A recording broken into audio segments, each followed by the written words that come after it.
بسم الله الرحمن الرحيم الحمد لله رب العالمين والصلاة والسلام على سيد المرسلين وعلى آله وصحبه اجمعین۔ جیسے کہ آپ تمام حضرات جانتے ہیں کہ شعبان کا مہینہ شروع ہو چکا ہے، 5 تاریخ ہے اور یہ 24 یا 25 دن ہے۔ اس کے بعد وہ مہینہ شروع ہو جائے گا جو کہ ہماری آرزوؤں تمناؤں کا مہینہ ہے، کہ جس میں ہم وہ کچھ کما سکتے ہیں جو پورے سال میں نہیں کما سکتے۔ تو یہ رمضان کا مہینہ جو کہ اب اس کی آمد بہت قریب آ چکی ہے، تو اس سلسلے میں ہمیں جو چیز بتائی گئی ہے وہ یہ ہے کہ رمضان کے اس مہینے میں ہم کچھ کما لیں،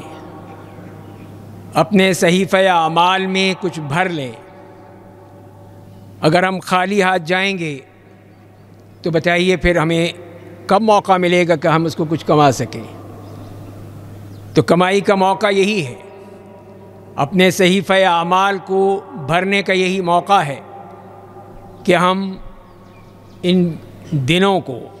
چاہے وہ شعبان کا مہینہ ہو یا رمضان کا مہینہ، ان دونوں مہینوں میں وہ کچھ کما سکتے ہیں جو ہم دوسرے کسی مہینے میں نہیں کما سکتے۔ قرآن کریم نے اسی ہمارے ان صحائف کو، ان نامہ اعمال کے بارے میں بتایا ہے، جیسے کہ سورہ حاقہ میں فرمایا گیا فَأَمَّا مَنْ أُوتِيَ كِتَابَهُ بِيَمِينِهِ فَيَقُولُ هَاؤُمُ اقْرَءُوا كِتَابِيَهْ، کہ وہ شخص جس کا نامہ اعمال اس کے دائیں ہاتھ میں دیا جائے گا تو وہ کہے گا آؤ میرا نامہ اعمال پڑھ لو، دیکھ لو میرا نامہ اعمال کہ اس میں مجھے اللہ نے کتنی بڑی توفیق دی ہے۔ فرمایا کہ انی ظننت انی ملاق حسابیہ، مجھے تو یہ کامل یقین تھا کہ مجھے اپنا حساب ملنا ہے۔ اس لیے ایک نیک آدمی، اللہ کا بندہ جو صرف اللہ کے لیے کرتا ہے، لوگوں کو دکھانے کے لیے نہیں، سیلفیاں بنانے کے لیے نہیں، لیکن وہ صرف اللہ کے لیے نیک عمل کرتا ہے۔ ہم لوگ جو جہاں پہ بھی جاتے ہیں صرف اسی میں لگ جاتے ہیں، کتنے ہی دیکھ لیجئے آپ کہ پیچھے لوگ کتنے کیا کچھ کر رہے ہیں، تو یہی سیلفیاں بنانے میں لگے رہتے ہیں۔ ایک مسجد میں بھی یہی تماشے ہوتے ہیں، اور یہی نہیں بلکہ جو حرمین جاتے ہیں عمرہ اور حج کے لیے جاتے ہیں تو وہاں پر بھی ان کی یہی کیفیت ہوتی ہے کہ ہر قدم پہ ایک سیلفی بن جائے۔ تو یہ کیا ہے؟ یہی وہ ریاکاری ہے، دکھاوا ہے، جو کہ ایک مومن کا طریقہ نہیں ہے، ایک مسلمان کا طریقہ نہیں ہے۔ یہ صرف وہ دکھاوا ہے، ریاکاری ہے۔ جیسے یہ لوگ جو کر رہے ہیں یہ صرف یہ ریاکاری کے لیے، کہ ہم بھی فیصل مسجد گئے تھے، تو فیصل مسجد میں آپ عبادت کے لیے گئے تھے یا سیلفیاں بنانے گئے تھے؟ تو اللہ کو آپ کی سیلفیوں کی ضرورت ہے؟ تو پھر یقیناً اپنے اس موبائل کو اپنے کفن میں ساتھ لے کے جائیے گا، تاکہ اللہ کو دکھا دیں کہ اللہ ہم نے فیصل مسجد میں نماز پڑھی تھی۔ نعوذ باللہ، اللہ کو نہیں معلوم کہ آپ کس مقصد کے لیے گئے تھے، وہ آپ کے دل کا حال جانتا ہے کہ دل میں کیا تھا۔ صرف سیر و تفریح تھی یا اپنے اللہ کے لیے نماز پڑھنے کے لیے آئے تھے؟ تو یہی ہمیں سوچنا چاہیے کہ ہمارا مقصد کیا ہے۔ جب تک یہ صاف نہیں ہوگا، جب تک یہ اخلاص نہیں ہوگا، ہمارے اعمال میں دکھاوا ریاکاری ختم نہیں ہو جائیں گے، اس وقت تک اللہ کے یہاں وہ اعمال قبول نہیں ہوتے۔ چاہے وہ لاکھوں روپے دے کے آپ عمرہ کرنے جائیں، حج کرنے جائیں، لیکن اگر وہ دکھاوا ہے سب بیکار ہے۔ یہ میں نہیں کہہ رہا، یہ اللہ کی طرف سے یہ بات بتا دی گئی ہے۔ تو وہ جو مومن ہے وہ یہی کہے گا، جیسے یہاں فرمایا گیا انی ظننت انی ملاق حسابیہ، کہ مجھے یقین تھا کہ مجھے میرا حساب ملے گا، کہ جو کچھ بھی میں نے نیک اعمال کیے ہیں اللہ کے لیے کیے ہیں تو مجھے اللہ کے ہاں اس کا بہترین بدلہ ملے گا۔ تو فرمائیں کہ فَهُوَ فِي عِيشَةٍ رَاضِيَةٍ، کہ وہ پھر ایک دل پسند زندگی میں ہوگا، بہترین زندگی، جنت کی زندگی جو اس کو دی جائے گی۔ فی جنت عالیہ، ایک بلند و بالا جنت میں، بہت ہی اونچی جنت ہے جو اس کے لیے دی جائے گی، اس مومن کے لیے جس کے اعمال میں اخلاص ہے، جس کے اعمال میں اللہ کا ایمان ہے، یقین ہے اللہ کے وعدے پر، وہ ہے ان لوگوں کے لیے وہ جنتیں ہیں۔ اسی کے لیے فرمایا کہ قطوفها دانیہ، جس کے میوے جھکے جائیں گے، قریب ترین آتے چلے جائیں گے، اس کو وہ حاصل کر سکتے ہیں تو ان کو کہہ دیا جائے گا کہ کلوا واشربوا ہنیئا بما اسلفتم فی الایام الخالیہ۔ ان سے کہا جائے گا کہ مزے سے کھاؤ پیو اپنے ان اعمال کے بدلے جو تم نے گزشتہ زمانے میں کیے تھے، جو دنیا میں تم نے اعمال کیے تھے، اس کے بدلے میں یہ دیکھ لو، یہ نعمتیں ہیں، یہ جنتیں ہیں، بہترین کھانا اور پینا ہے۔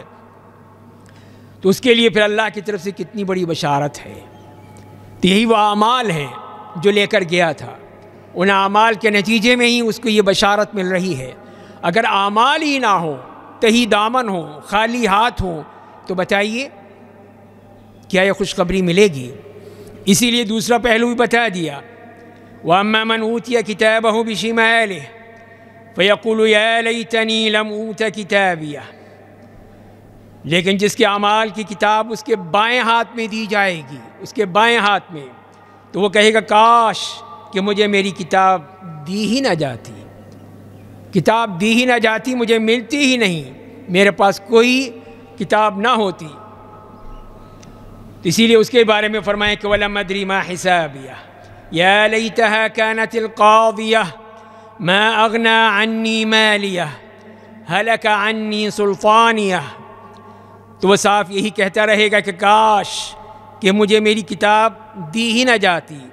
میں جانتا ہی نہ کہ حساب کیا ہے، کیا کچھ ہوگا۔ فرمائیں کہ کاش کہ موت میرا ہی کام تمام کر دیتی، موت کے میں ختم ہو جاتا، زندہ نہ ہوتا، دوبارہ نہ آتا۔ میرے مال نے بھی مجھے کچھ نفع نہ دیا، میرے غلبے نے بھی کچھ نہ دیا، سب کچھ برباد ہو گیا۔ بڑے اسٹیٹس لگائے ہوئے تھے، بڑے بڑے اس نے منصب سنبھالے ہوئے تھے، لیکن وہاں کچھ نہیں ملے گا جب عمل ہی نہیں ہے، کچھ میں اعمال ہی ساتھ نہیں ہے، پھر چاہے وہ کچھ بھی ہو، اللہ کے ہاں اعمال دیکھے جاتے ہیں، کسی کی شخصیت کو نہیں دیکھا جاتا کہ یہ فلاں صدر ہے، یہ فلاں وزیر اعظم ہے، یہ فلاں وزیر اعلیٰ ہے، یہ نہیں دیکھا جاتا۔ دیکھا جاتا ہے تو یہ ہے کہ اس کے اعمال کیا تھے۔ تو اسی لیے پھر اس حدیث کو بھی سن لیجئے کہ جس میں اسامہ بن زید رضی اللہ تعالیٰ عنہ فرماتے ہیں کہ انہوں نے کہا کہ یا رسول اللہ لم ارک تصوم من الشہور ما تصوم من شعبان، کہ یا رسول اللہ میں نہیں دیکھتا کہ آپ باقی مہینوں میں اتنے روزے رکھتے ہوں رمضان کے علاوہ، لیکن شعبان میں آپ بہت کثرت سے روزے رکھتے ہیں۔ تو آپ نے کیا فرمایا؟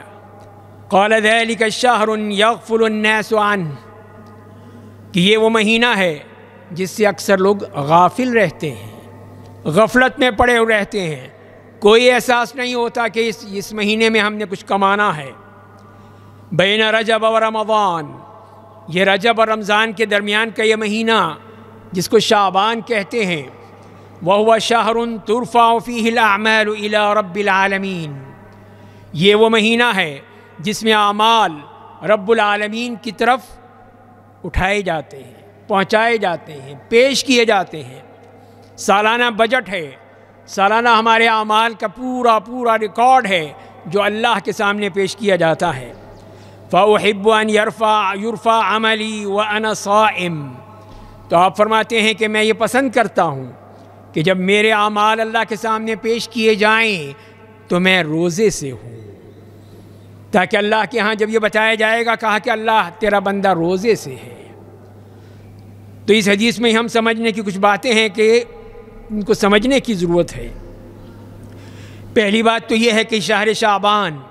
شعبان کا یہ مہینہ جو گزر رہا ہے، اس میں نبی کریم صلی اللہ علیہ وسلم کثرت سے روزے رکھا کرتے تھے، جیسے کہ سیدہ عائشہ ام المؤمنین رضی اللہ تعالی عنہ فرماتی ہیں لم یکن رسول اللہ صلی اللہ علیہ وسلم فی الشہر من السنة اکثر صیاما منہ فی شعبان، کہ نبی کریم صلی اللہ علیہ وسلم پورے سال میں رمضان کے علاوہ کسی بھی مہینے میں اتنے روزے نہیں رکھتے تھے جتنے شعبان میں رکھتے تھے۔ اور آپ فرماتے ہیں کہ اور حدیث میں آتا ہے کان یصوم شعبان کلہ، کہ بعض روایت میں یہ آتا ہے کہ شعبان کا مہینہ پورا آپ روزے رکھتے تھے۔ اور اسی طرح سیدہ عائشہ رضی اللہ تعالیٰ عنہ فرماتی ہیں کان احب الشہور الی رسول اللہ صلی اللہ علیہ وسلم ان یصومہ شعبان بل کان یصلہ برمضان۔ فرماتی ہیں کہ نبی کریم صلی اللہ علیہ وسلم کو تمام مہینوں میں سے یہ شعبان کا مہینہ بہت ہی پسند تھا، اور آپ اس میں سے اکثر روزے سے رہتے تھے، یہاں تک کہ رمضان سے اس کو ملا دیتے تھے کہ رمضان سے پہلے بھی روزہ ہے اور رمضان میں تو ہیں ہی روزے۔ تو لہذا یہ معلوم یہ ہوا کہ شعبان کا یہ مہینہ یہ بھی رمضان کی تیاری کا مہینہ ہے، کہ رمضان میں تو آپ فرض روزے رکھیں گے ہی، لیکن اس سے پہلے جیسے کہ ہم نماز سے پہلے سنتیں اور نفل ادا کرتے ہیں، نماز کے بعد بھی ادا کرتے ہیں، اسی طرح رمضان میں رمضان سے پہلے بھی ہمیں روزے رکھنے کو کہا، رمضان کے بعد بھی شوال کے 6 روزے رکھنے کو کہا، تاکہ یہ ہمارا پورا سلسلہ جاری رہے اور ہم اللہ کے ہاں وہ چیز کما سکیں جو اللہ تعالیٰ نے ہمارے لیے لکھ دی ہے۔ دوسری بات ہے کہ نبی کریم صلی اللہ علیہ وسلم نے اس غفلت کی مذمت کی ہے۔ اکثر لوگ اس سے غافل رہتے ہیں کہ یہ مہینہ بھی کچھ ہے یا نہیں ہے، اس کے بارے میں ان کو کوئی علم نہیں ہوتا، تو اسی لیے آپ نے فرمایا کہ ذاک یغفل الناس عنہ، کہ یہ وہ مہینہ ہے جس سے اکثر لوگ غافل رہتے ہیں، غفلت میں پڑے رہتے ہیں، ان کو کوئی احساس نہیں ہوتا کہ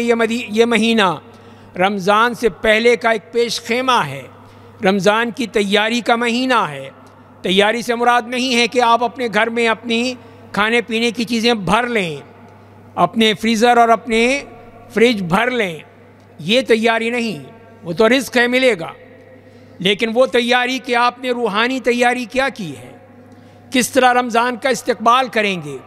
کس طرح اس مہینے سے فائدہ اٹھائیں گے، کس طرح اس میں سے صحیفہ اعمال بھر لیں گے، اگر اس کا بھی خیال نہیں ہے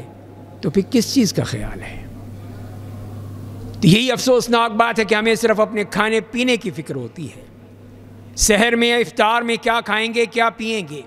کون سی ڈشز ہوں گی، کون سے پکوان پکیں گے، صرف یہی ہم سوچتے رہتے ہیں،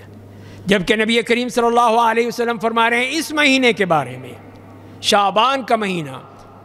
کہ لوگ اس سے غفلت میں رہتے ہیں، نہیں سمجھتے کہ اس کی کیا قیمت ہے۔ تو اسی لیے پھر قرآن کریم میں بھی یہی فرمایا گیا وَاذْكُرْ رَبَّكَ فِي نَفْسِكَ تَضَرُّعًا وَخِيفَةً وَدُونَ الْجَهْرِ مِنَ الْقَوْلِ بِالْغُدُوِّ وَالْآصَالِ وَلَا تَكُن مِّنَ الْغَافِلِينَ، کہ اپنے رب کو اپنے ہی دل میں تضرع اور آہستگی کے ساتھ، خشوع و خضوع کے ساتھ، رازداری کے ساتھ اس کو یاد کیجئے، بغیر کسی بلند آواز کے صبح اور شام اس کا ذکر کرتے رہیے اور غافلوں میں سے مت ہو جائیے۔ تو نبی کریم صلی اللہ علیہ وسلم کو کہنے کا مقصد یہی ہے کہ یہ ہمیں کہا جا رہا ہے، ہم ان کے امتیوں کو کہا جا رہا ہے کہ ہم جو بھی کام کریں اللہ کے لیے کریں،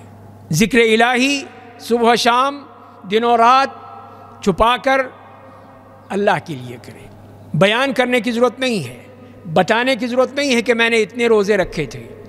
میں نے اتنے قرآن ختم کیے تھے، میں نے یہ کیا تھا، میں نے وہ کیا تھا، نہیں، یہ آپ نے اللہ کے لیے کیا ہے تو چھپا کر کیجیے۔ اور پھر یہ بھی آخر میں فرما دیا وَلَا تَكُن مِّنَ الْغَافِلِينَ، اور غافلوں میں سے مت ہو جائیے کہ دنیا ہی کی فکر ہو، آخرت کی کوئی فکر نہ ہو۔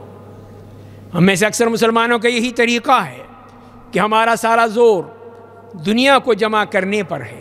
دنیا کو حاصل کرنے پر ہے، دنیا کے لیے تگ و دو ہے، اسی کے لیے صبح و شام کی محنتیں ہیں، لیکن آخرت کے لیے کچھ نہیں ہے، آخرت کے لیے ہم کچھ نہیں کرنا چاہتے، مل بھی جائے تو وہی اس کے اندر ہم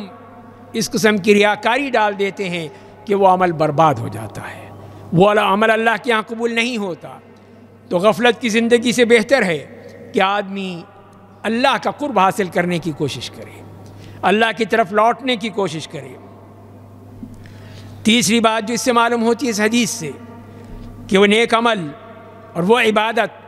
جو غفلت کی حالت میں کی جائے وہ اللہ کو بہت پسند ہے۔ لوگ تو غافل ہیں، سو رہے ہیں، ان کو کوئی احساس نہیں ہے کہ یہ کتنا قیمتی وقت ہے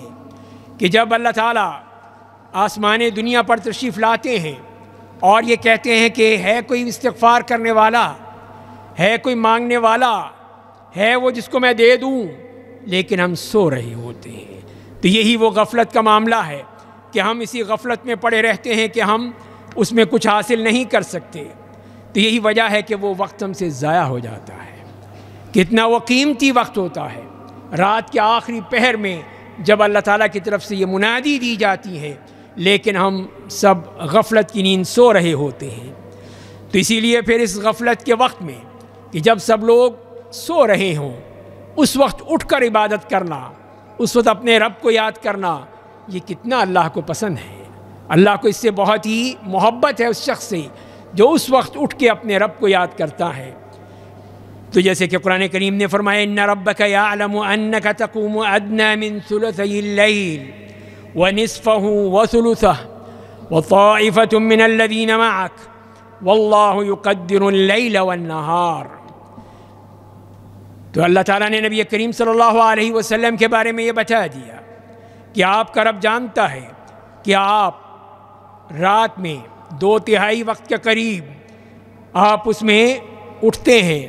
یا آدھی رات میں، یا 1/3 رات میں، اور کچھ لوگ بھی آپ کے ساتھ ہوتے ہیں وَطَائِفَةٌ مِّنَ الَّذِينَ مَعَكَ، اور وہ لوگ جو آپ کے ساتھ ہیں، یہ سب اللہ کی عبادت کے لیے اٹھتے ہیں، قیام اللیل کرتے ہیں، تہجد پڑھتے ہیں۔ واللہ یقدر اللیل والنہار، دن اور رات تو اللہ ہی کی طرف سے بنائے جاتے ہیں۔ چوتھی بات جو فرمائی گئی اس حدیث میں، جس میں نبی کریم صلی اللہ علیہ وسلم نے فرمایا کہ یہ وہ مہینہ ہے کہ جس میں اعمال، ہم سب کے اعمال، کوئی ایسا نہیں ہو جس کے اعمال نہ پیش کیے جاتے ہوں، سب کے اعمال اللہ کے حضور پیش کیے جاتے ہیں، تاکہ وہاں پہ پھر ان کا حساب کتاب ہوتا ہے، وہ اللہ کے ریکارڈ میں ڈال دیے جاتے ہیں، تاکہ قیامت کے دن صحیفہ اعمال آپ کے سامنے ہو، آپ نے جو عمل کیے ہیں، جو کچھ بھی ہیں، ذرہ برابر بھی ہے وہ بھی لکھا جائے گا، بڑا ہے تو بھی لکھا جائے گا، چھوٹا ہے تو وہ بھی لکھا جائے گا، سارے اعمال لکھ لیے جائیں گے۔ اسی لیے ہمیں یہ سمجھنا چاہیے کہ قرآن نے بھی اسی کو بیان کیا الیہ یصعد الکلم الطیب والعمل الصالح یرفعہ، اسی کی طرف ہماری اچھی باتیں اسی کی طرف لی جائی جاتی ہیں، نیک اعمال بھی اسی کے سامنے پیش کیے جاتے ہیں۔ اور ہمیں سنت سے معلوم ہوتا ہے کہ ہمارے یہ اعمال روزانہ 2 مرتبہ، ہفتے میں 2 مرتبہ، سال میں 1 مرتبہ یہ اعمال اللہ کے حضور پیش کیے جاتے ہیں۔ اب آپ سوچ لیجئے، سمجھ لیجئے کہ آپ کے اعمال سب اللہ کے سامنے موجود ہیں۔ آپ نے یہ نماز پڑھی ہے، جمعے کی نماز ادا کی ہے، تو یہ بھی آپ کے اعمال میں لکھ دی گئی، اللہ کے سامنے پیش کر دی جائے گی۔ جہاں تک کہ روزانہ کی بات ہے، اسی میں جیسے کہ حدیث میں آتا ہے کہ نبی کریم صلی اللہ علیہ وسلم نے فرمایا ہے ان اللہ عز وجل لا ينام ولا ينبغي له ان ينام يخفض القسط ويرفعه يرفع إليه عمل الليل قبل عمل النهار وعمل النهار قبل عمل الليل حجابه النور لو كشفه لأحرقت سبحات وجهه ما انتهى إليه بصره من خلقه۔ تو فرمائیں کہ اللہ تعالیٰ کو نیند نہیں آتی، اللہ تعالیٰ سوتے نہیں ہیں، نہیں تو ان کے لیے جائز ہے، یعنی ان کے مقام کے مطابق نہیں ہے، وہ ہماری طرح انسان نہیں ہے، وہ اللہ کی ذات ہے، اسی لیے فرما دیا کہ اس کے لیے نیند نہیں ہے۔ یخفض القسط ویرفعہ، کہ وہی عدل و انصاف کو وہی اٹھاتا ہے، وہی نیچے کر دیتا ہے۔ اور یہ بھی فرما دیا یہیں پر کہ اس کے لیے رات کا عمل دن سے پہلے اس تک پہنچ جاتا ہے، اور دن کا عمل رات سے پہلے اس کو پہنچا دیا جاتا ہے۔ تو یہ فرشتے جو اس کام پر لگے ہوئے ہیں کہ ہمارے اعمال ہمارے رب کے سامنے پیش کیے جاتے ہیں دن میں 2 مرتبہ، تو وہی فرشتے آتے ہیں، صبح کو آتے ہیں، شام تک رہتے ہیں، شام کے فرشتے آتے ہیں اور صبح تک رہتے ہیں، اور پھر وہ بنی آدم کے اور مسلمانوں کے سارے اعمال لے جاتے ہیں، اور جہاں تک کہ ہفتے میں 2 مرتبہ، تو وہ جیسے کہ حدیث میں آیا ہے کہ نبی کریم صلی اللہ علیہ وسلم نے فرمایا ہے کہ تورد الاعمال فی کل اثنین و خمیس، کہ اعمال ہر پیر اور جمعرات کو اعمال پیش کیے جاتے ہیں، تو اللہ تعالیٰ پھر ہر اس شخص کے لیے جس نے شرک نہ کیا ہو اس کو معاف کر دیتے ہیں، مغفرت ہو جاتی ہے، سارے اس کے صغیرہ گناہ معاف کر دیے جاتے ہیں۔ إِلَّا امْرَأً كَانَتْ بَيْنَهُ وَبَيْنَ أَخِيهِ شَحْنَةٌ فَيَقُولُ اتْرُكُوا هَذَيْنِ حَتَّى يَصْطَلِحَا، لیکن وہ 2 افراد جن کی آپس میں جھگڑا ہے، قطع تعلق ہے، بائیکاٹ ہے، بات نہیں کرنا چاہتے، ملنا نہیں چاہتے، ملتے ہیں تو ایک دوسری طرف چلا جاتا ہے، فرمایا کہ ان کا معاملہ چھوڑ دو، پینڈنگ میں ڈال دیا، نہیں اس پہ فیصلہ ہوگا، ان کی مغفرت نہیں ہوگی۔ فرمایا کہ حتی یصطلحا، جب تک کہ وہ صلح نہ کر لیں۔ تو میرے بھائیوں، کتنے ہی ہمارے معاملات ایسے ہوتے ہیں اپنے بھائیوں کے ساتھ، اپنے رشتہ داروں کے ساتھ، اپنے عزیز و اقارب کے ساتھ، کہ لڑائی جھگڑا ہے، فساد ہے، ایک دوسرے کے خلاف دشمنی ہے، بات نہیں کرنی ہے، بائیکاٹ کرنا ہے، دل کی یہ پھپولے پھوڑنے ہیں، لیکن یہ نہیں سوچا کہ اللہ کے ہاں یہ عمل جب پہنچے گا تو وہ عمل پھر پینڈنگ میں ڈال دیا جائے گا، ملتوی کر دیا جائے گا، اس پر فیصلہ نہیں ہوگا، وہ گناہ معاف نہیں ہوں گے۔ تو سوچ لیجئے کہ پھر ہم کیا کر رہے ہیں۔ تو اسی لیے فرما دیا ہے کہ یہ چیز جب تک کہ وہ اللہ تعالیٰ کے سامنے اور اللہ تعالیٰ کو حاضر ناظر جانتے ہوئے آپس میں صلح نہیں کر لیں گے، اس وقت تک بات نہیں بنے گی۔ تو لہذا پھر یہی چیز ہے کہ ہمیں اگر اپنے اعمال کو بچانا ہے، اپنے لیے مغفرت حاصل کرنی ہے، تو پھر ہمیں آپس میں صلح کر لینی چاہیے۔ اور اس کے بعد پھر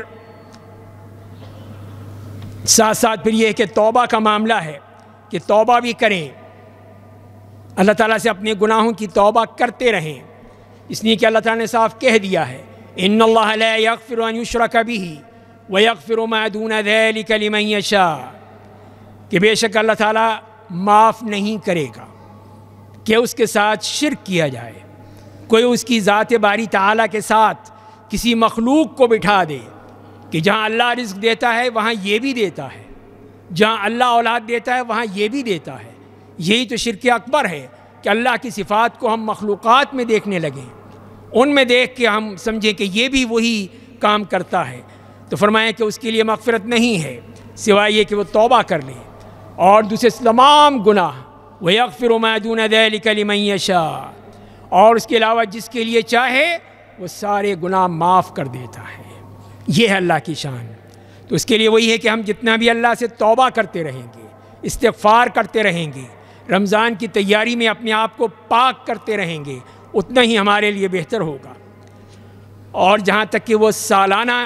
ہمارے اعمال پیش کیے جاتے ہیں رب کے حضور، رب العالمین کے سامنے، وہ جیسے کہ اسی حدیث میں فرمایا ہے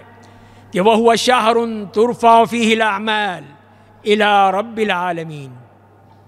کہ یہ وہ مہینہ ہے کہ جس میں اعمال پورے جہانوں کے رب کے سامنے پیش کیے جاتے ہیں، اور نبی کریم صلی اللہ علیہ وسلم یہی چاہتے تھے کہ جب میرے اعمال پیش کیے جائیں تو میں روزے کی حالت میں ہوں۔ تو روزے کی حالت میں ہی پھر جب آتے تھے، جب آپ کے سامنے پیش کیے جاتے اللہ کے سامنے، وہیں اللہ تعالیٰ کی طرف سے مغفرت کا سامان بھی ہو جاتا ہے۔ اور اسی طرح پھر ایک اور چیز جو ہمیں ملتی ہے اسی رمضان کے اس مہینے میں 15 شعبان کے سلسلے میں، کہ اس میں ایک حدیث میں آتا ہے کہ فی لیلۃ النصف من شعبان یغفر اللہ عز وجل لأہل الارض الا مشرک او مشاح، کہ رمضان شعبان کی 15 تاریخ کو اللہ تعالیٰ زمین والوں کے گناہوں کو معاف کر دیتے ہیں، مگر 2 ایسے اشخاص ہیں جن کے گناہ معاف نہیں ہوتے۔ سن لیجئے، غور کر لیجئے، کہیں ہمارا نام تو نہیں ہے ان میں۔ الا مشرک او مشاح، ایک تو وہ مشرک جس نے شرک کیا ہے، جسے میں نے عرض کیا کہ وہ اللہ تعالیٰ نے صاف کہہ دیا کہ شرک کرنے والے کی مغفرت نہیں ہے، اس کو معاف نہیں کیا جائے گا۔ اور دوسرا وہ شخص جس کو کہا ہے کہ مشاحن، جس کے دل میں وہی بغض ہے، عداوت ہے، دوسروں کے لیے انتقام کا جذبہ ہے، دوسروں کو ختم کرنے کا معاملہ ہے، ان کے لیے ہر طرح کی وہ دل میں برائی رکھتا ہے، فرمایا کہ اس کو بھی معاف نہیں کیا جائے گا۔ کتنی بڑی اللہ تعالیٰ کی طرف سے یہ ایک سخاوت ہے، کتنا اس کے لیے مہربانی کا دروازہ کھلا ہوا ہے کہ سب کو وہ معاف کر دے گا اس مبارک رات میں، لیکن سوائے مشرک اور مشاحن کے کہ یہ دو قسم کے افراد، ان کے لیے مغفرت نہیں ہوگی۔ یہ میں نہیں کہہ رہا، یہ نبی کریم صلی اللہ علیہ وسلم فرما رہے ہیں، اور اسی لیے آپ چاہتے تھے کہ یہی وہ مہینہ ہے کہ جس میں میرے اعمال پیش کیے جائیں اللہ کے سامنے، تو اسی وجہ سے پھر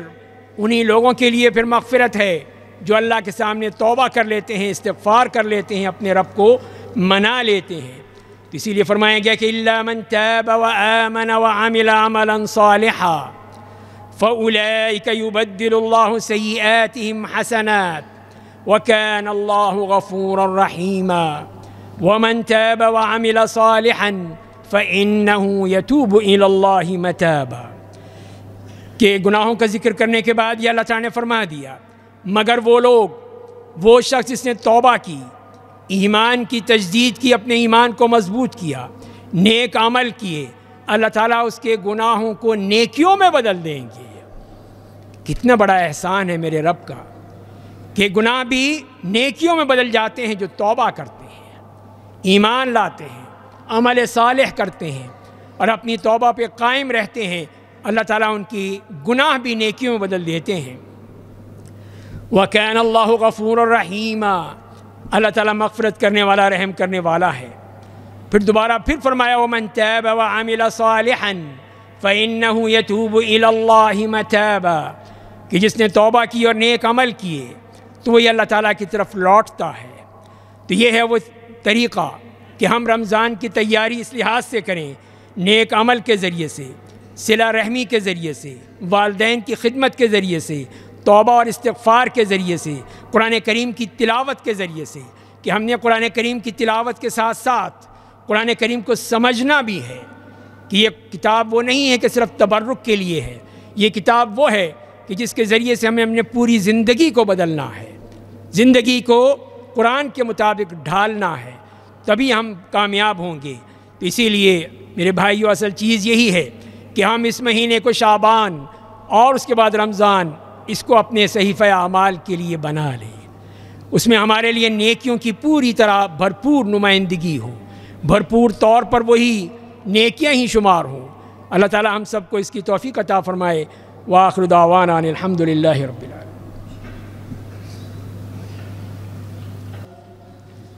إن الحمد لله نحمده ونستعينه ونستغفره ونعوذ بالله من شرور أنفسنا ومن سيئات أعمالنا،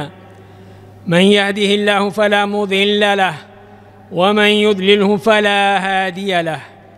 وأشهد أن لا إله إلا الله وحده لا شريك له، وأشهد أن محمدًا عبده ورسوله۔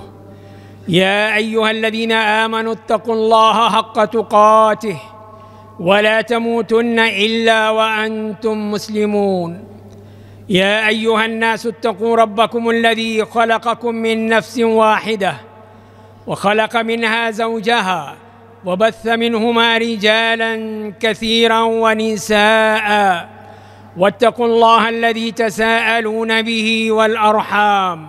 إن الله كان عليكم رقيبا۔ يا أيها الذين آمنوا اتقوا الله وقولوا قولا سديدا يصلح لكم أعمالكم ويغفر لكم ذنوبكم، ومن يطع الله ورسوله فقد فاز فوزا عظيما۔ أما بعد فإن خير الحديث كتاب الله، وخير الهدي هدي محمد صلى الله عليه وسلم، وشر الأمور محدثاتها، وكل محدثة بدعة، وكل بدعة ضلالة، وكل ضلالة في النار۔ إخوة الإيمان، تأملوا الحديث عن أسامة بن زيد رضي الله عنهما قال يا رسول الله لم أرك تصوم من الشهور ما تصوم من شعبان، قال: ذلك شهر يغفل الناس عنه بين رجب ورمضان، فهو شهر ترفع فيه الأعمال إلى رب العالمين عز وجل، فأحب أن يرفع عملي وأنا صائم. وهناك عدة محطات في هذا الحديث العظيم. المحطة الأولى فضل شهر شعبان، حيث خصه رسول الله صلى الله عليه وسلم بكثرة الصيام، كما قالت سيدة أم المؤمنين عائشة رضي الله عنها: لم يكن رسول الله صلى الله عليه وسلم في الشهر من السنة أكثر صياما منه في شعبان. وفي رواية لهما أي للبخاري ومسلم: كان يصوم شعبان كله. وقالت رضي الله عنها: كان أحب الشهور إلى رسول الله صلى الله عليه وسلم أن يصومه شعبان، بل كان يصله برمضان. يعني المراد به أنه يصوم أكثر شعبان. والأمر الثاني ذم الغفلة عن الله عز وجل وعن مواسم الخيرات. تأمل قوله صلى الله عليه وسلم: ذاك شهر يغفل عنه الناس. وقد حذر الله نبيه صلى الله عليه وسلم من الغفلة، فقال سبحانه: واذكر ربك في نفسك تضرعا وخيفة ودون الجهر من القول بالغدو والآصال ولا تكن من الغافلين. فكان صلى الله عليه وسلم دائم الذكر لربه جل وعلا، مسارعا إلى عبادته، وفي ذلك توجيه لأمته إلى البعد عن الغفلة عن الله عز وجل والحذر منها. والأمر الثالث فضل العمل الصالح والعبادة في وقت الغفلة، حين يكثر اللهو وتستحكم الغفلة وينشغل الناس بدنياهم، فإن المؤمن لا ينسى ربه، بل يكون على ارتباط وثيق بالله عز وجل. يقول الإمام ابن الجوزي رحمه الله: اعلم أن الأوقات التي يغفل الناس عنها معظمة القدر عند الله عز وجل لاشتغال الناس بالعبادات والشهوات، فإذا ثابر عليه طالب الفضل دل على حرصه على الخير. ولذا كان عليه الصلاة والسلام يحيي وقت غفلة الناس وانشغالهم بأنواع العبادات، فإذا اشتغل الناس ليلهم باللهو ولذة النوم قام يصلي أكثر الليل هو وصحبته الكرام. إن ربك يعلم أنك تقوم أدنى من ثلثي الليل ونصفه وثلثه وطائفة من الذين معك والله يقدر الليل والنهار. والأمر الرابع في شهر شعبان تعرض الأعمال العبد إلى الله عز وجل. تأمل قول رسول الله صلى الله عليه وسلم: وهو شهر ترفع فيه الأعمال إلى رب العالمين. فعباد الله، قد جاءت النصوص الشرعية بأن الأعمال ترفع إلى الله عز وجل وتعرض عليه، وهو سبحانه أعلم بعباده ولا يخفى عليه شيء، كما قال تعالى: إليه يصعد الكلم الطيب والعمل الصالح يرفعه. وقد ثبت في السنة النبوية أن الأعمال تعرض على الله تعالى في كل يوم مرتين، وفي كل أسبوع مرتين، ومرة واحدة في السنة. أما العرض اليومي فتعرض على الله عز وجل في اليوم مرتين، مرة بالليل ومرة بالنهار، كما قال صلى الله عليه وسلم: إن الله عز وجل لا ينام ولا ينبغي له أن ينام، يخفض القسط ويرفعه، يرفع إليه عمل الليل قبل عمل النهار، وعمل النهار قبل عمل الليل. أما العرض الأسبوعي فتعرض أعمال العباد على الله عز وجل يومي الاثنين والخميس، كما قال صلى الله عليه وسلم: تعرض الأعمال في كل اثنين وخميس، فيغفر الله لكل امرئ لا يشرك بالله شيئا إلا امرأ كانت بينه وبين أخيه شحناء، فيقول اتركوا هذين حتى يصطلحا. أما العرض السنوي فترفع الأعمال جملة واحدة في شهر شعبان.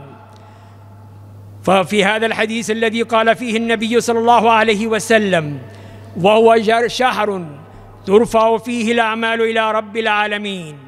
فأحب أن يرفع عملي وأنا صائم. ومن خصائص شهر شعبان ما رواه كثير بن مرة عن النبي صلى الله عليه وسلم أنه قال: في ليلة النصف من شعبان يغفر الله عز وجل لأهل الأرض إلا لمشرك أو مشاح. فبين هنا خطورة الشرك بالله، وأن أعظم موقع لمغفرة الذنوب، وفيه أيضا التحذير من الشحناء والبغضاء والعداوات، وأنها تحول بين العبد والاطلاع على أعماله ومغفرتها. فما أحوجنا إلى العفو والصفح والتسامح إلى كل من نجح الشيطان في زرع الخلاف بينهما، ليبادر كل واحد منكما إلى التصالح حتى يفوز بمغفرة الله عز وجل. فيا عبد الله، تأمل قول رسول الله صلى الله عليه وسلم عن شهر شعبان: وهو شهر ترفع فيه الأعمال إلى رب العالمين، فأحب أن يرفع عملي وأنا صائم. يا عبد الله، إنك بنهاية شهر شعبان تودع أعمال عام كامل، فبماذا تريد أن تختم أعمال عامك المنصرم؟ وماذا تريد أن تملي الملائكة في خاتمة صحائفك؟ وكيف تريد أن ترفع صحائف عملك إلى الله؟ فيا عبد الله، إن الأعمال بالخواتيم، فما أجمل أن تسجل في خاتمة صحائفك أعمالا صالحة تذكر قول رسول الله صلى الله عليه وسلم: فأحب أن يرفع عملي وأنا صائم. فهناك أعمال ما أجملها أن تعمل بها قبل رمضان: توحيد الله جل وعلا وإخلاص العمل له، فإنه أعظم ما تلقى الله به. الصيام تأسيا برسول الله صلى الله عليه وسلم كصيام يوم وإفطار يوم،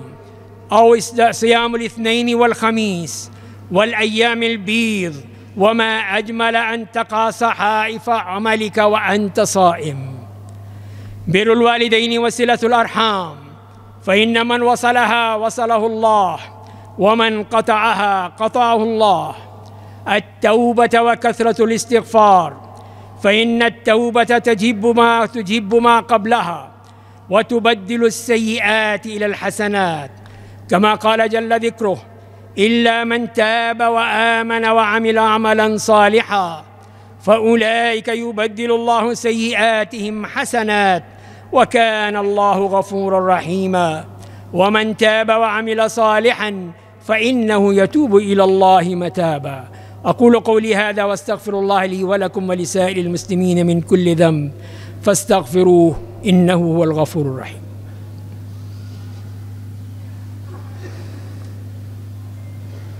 إن الحمد لله نحمده ونستعينه ونستغفره،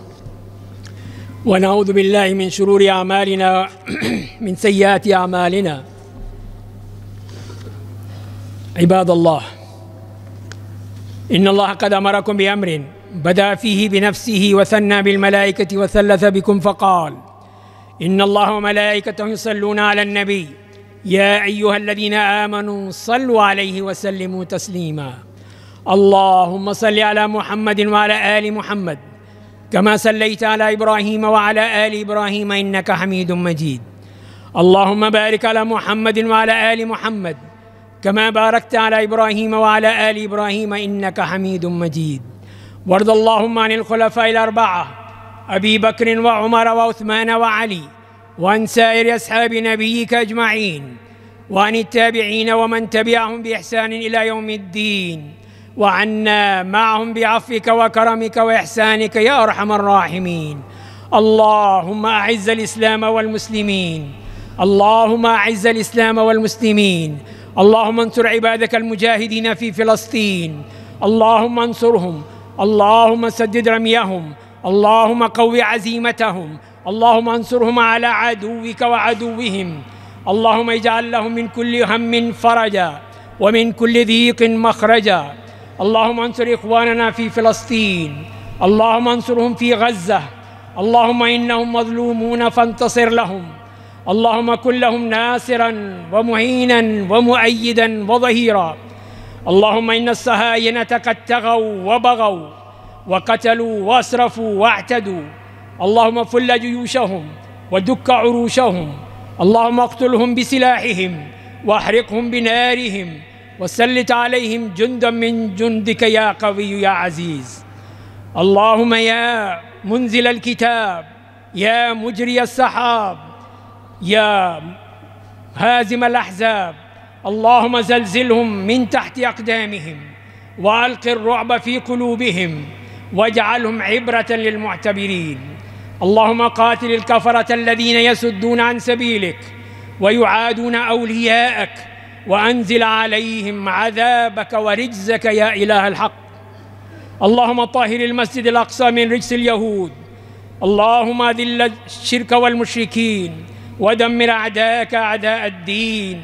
وادفع عنا شر الكائدين ومكر الماكرين وعدوان المعتدين. اللهم اجمع كلمتنا على الحق، وحد صفوفنا على الهدى. اللهم احفظ جند المسلمين من كل سوء ومكروه، اللهم سدد رميهم وقو عزائمهم، اللهم اكتب النصر والتمكين للمسلمين في كل مكان وأينما كانوا.